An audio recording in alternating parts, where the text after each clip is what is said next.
It just speaks to who Kawhi is as far as his overall character. What are the things he's about?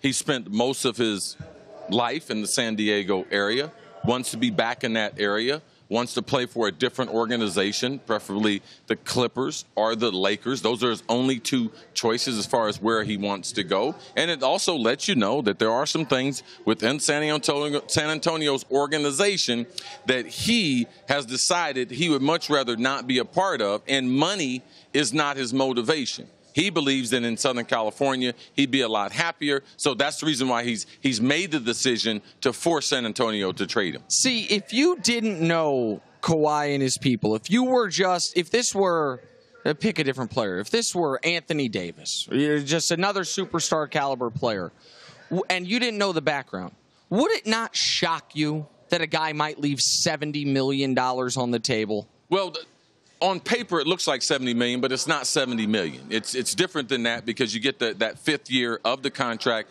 with the team, and then go ahead. No, I was going to say I understand your point that it's 5 years, 219, as opposed to 4 years, 140-ish, and so that's where the $70 million. But okay, so make it 5 years. Now we're talking. Okay, it's not $70 million. It's $40 million. It's not.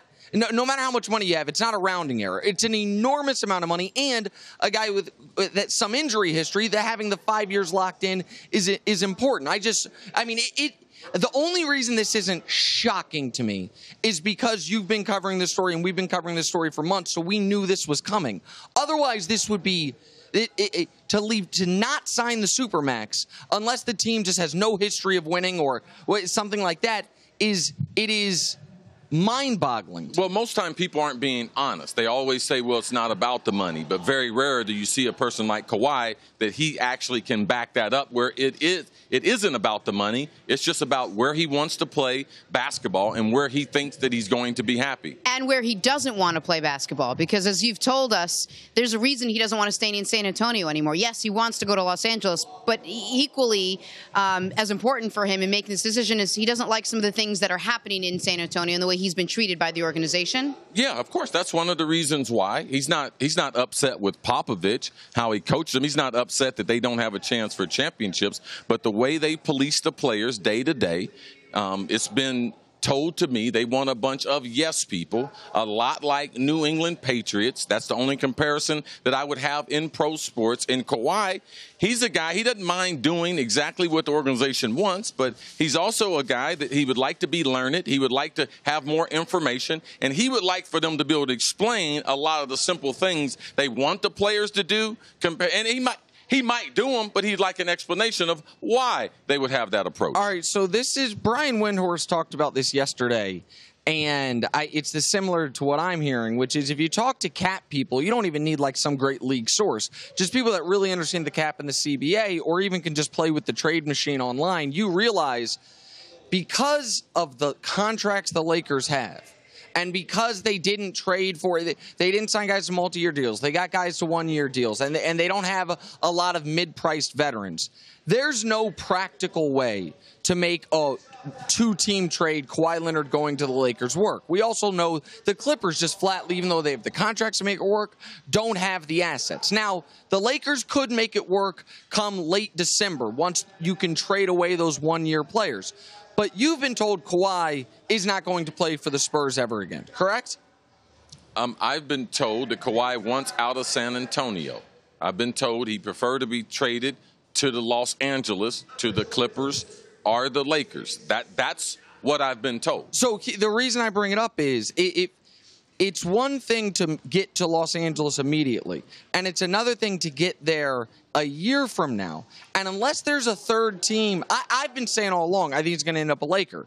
But now, even if the Spurs and Lakers agree on compensation, let's say Ingram, Kuzma, a first-round pick, and a pick swap, Spurs say that's good enough, there needs to be a third team involved to help the cap machinations work.